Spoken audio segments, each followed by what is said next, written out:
Shalom saudara terkasih dalam Tuhan.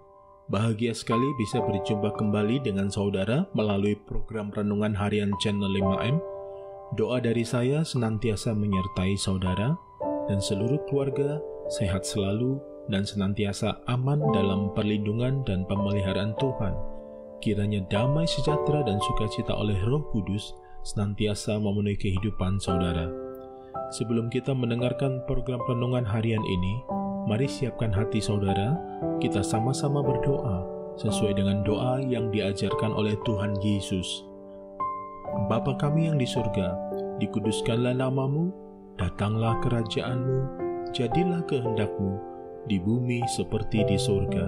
Berikanlah kami pada hari ini makanan kami yang secukupnya, dan ampunilah kami akan kesalahan kami, seperti kami juga mengampuni orang yang bersalah kepada kami. Dan janganlah membawa kami ke dalam pencobaan, tetapi lepaskanlah kami daripada yang jahat, karena Engkaulah yang mempunyai kerajaan, dan kuasa, dan kemuliaan, sampai selama-lamanya. Berkati firman-Mu ya Tuhan, dan renungan harian yang akan kami dengarkan ini, beri kami hikmat-Mu, supaya kami dapat memahami kebenaran firman-Mu, dan mempraktekkannya dalam kehidupan yang sedang kami jalani saat ini. Terima kasih Tuhan. Dalam nama Tuhan Yesus Kristus kami berdoa dan kami siap diberkati melalui episode ini. Amin. Renungan diambil dari Injil Markus 5 ayat 22. Demikian firman Tuhan. Datanglah seorang kepala rumah ibadat yang bernama Yairus. Ketika ia melihat Yesus, tersungkurlah ia di depan kakinya. Saudara terkasih dalam Tuhan, apa yang saudara lakukan bila mengalami sakit yang tak tersembuhkan? Atau bila maut mengancam nyawa saudara atau nyawa orang yang saudara kasihi? Tidakkah saudara akan mengusahakan cara pengobatan tercanggih atau mendatangi dokter terbaik? Yairus telah mengusahakan semua yang terbaik demi anak perempuan yang sakit dan hampir mati. Bahkan sampai pada akhirnya ia rela datang tersungkur di depan kaki Yesus. Tentu hal ini bukan hal mudah.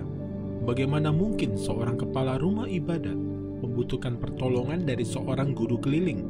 Bukankah nama besar dan posisi terhormat biasanya membuat orang sulit merendahkan diri? Kata Yairus sendiri berasal dari kata Yair dalam bahasa Ibrani, artinya pemberi terang. Jadi nama Yairus sebetulnya adalah gelar bagi seseorang, karena orang tersebut menempati posisi rohani yang paling tinggi, yaitu kepala rumah ibadat atau sebagai imam. Dalam tatanan masyarakat Yahudi, sebagai seorang kepala rumah ibadat, derajat, harkat, dan martabatnya sangat tinggi. Selain itu juga terpandang, dikagumi, disegani, dihormati, sehingga semua gerak-geriknya senantiasa menjadi pegangan bagi banyak orang. Namun Yairus tidak mempedulikan hal tersebut. Yang dia inginkan hanyalah anaknya sembuh. Apa yang dilakukan oleh Yairus? Yairus datang kepada Yesus dan tersungkur di kaki Yesus. Ia percaya bahwa Yesus dapat berbuat sesuatu. Menurut hukum Taurat dalam kitab Talmud, seorang kepala rumah ibadat tidak boleh bersujud di hadapan manusia. Namun Yairus tidak mempedulikan hal tersebut.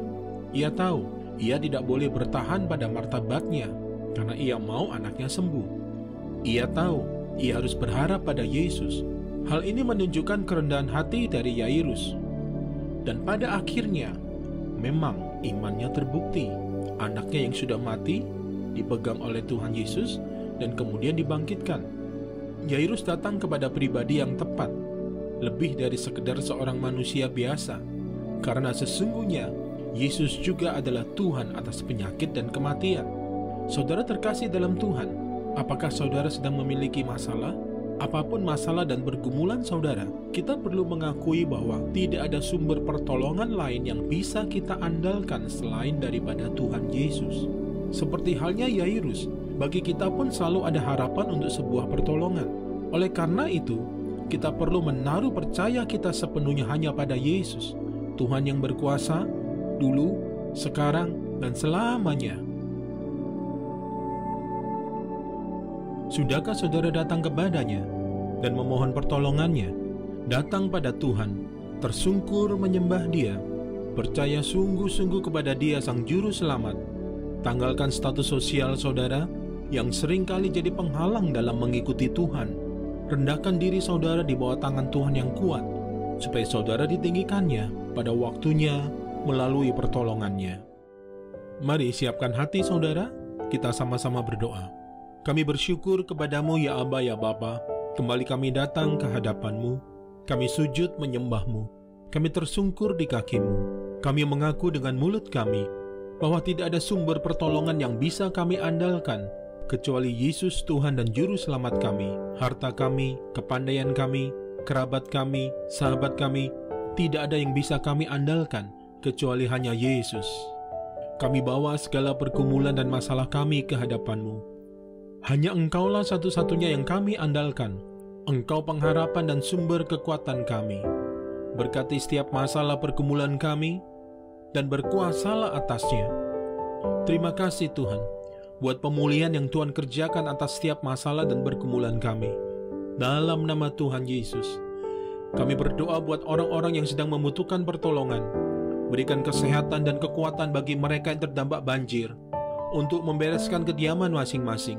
Sembuhkan yang sakit, kuatkan yang lemah, hiburkan yang berduka, beri jalan bagi yang sedang berputus asa, berkati yang berkekurangan, cukupkan kebutuhannya, berkati setiap usaha, pekerjaan, rumah tangga, pelayanan, pernikahan, dan bahkan segenap aspek kehidupan setiap pendengar yang saat ini sedang mendengarkan renungan harian ini ya Tuhan. Yang sedang mencari pasangan hidup, Tuhan beri jodoh yang terbaik. Yang sedang memerlukan pekerjaan, Tuhan beri pekerjaan yang terbaik. Yang sedang mencari peluang usaha, Tuhan berikan hikmat dan jalan. Yang rumah tangganya sedang bermasalah, Tuhan pulihkan dan kasih setia Tuhan kembali memenuhi rumah tangganya. Yang bisnisnya sedang bermasalah, Tuhan berikan ketahanan keuangan atas bisnis mereka. Terima kasih Tuhan.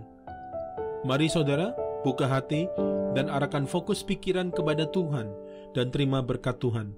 Segala berkat ini akan datang kepadamu dan menjadi bagianmu jika engkau mendengarkan suara Tuhan Allahmu. Diberkatilah engkau di kota dan diberkatilah engkau di ladang.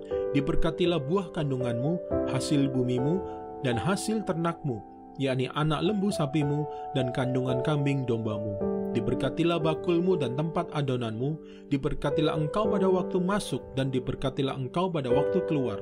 Tuhan memberkati engkau dan melindungi engkau. Tuhan menyinari engkau dengan wajahnya dan memberi kau kasih karunia.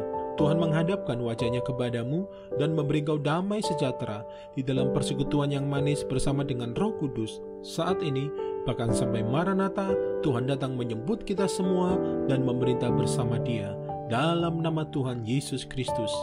Amin.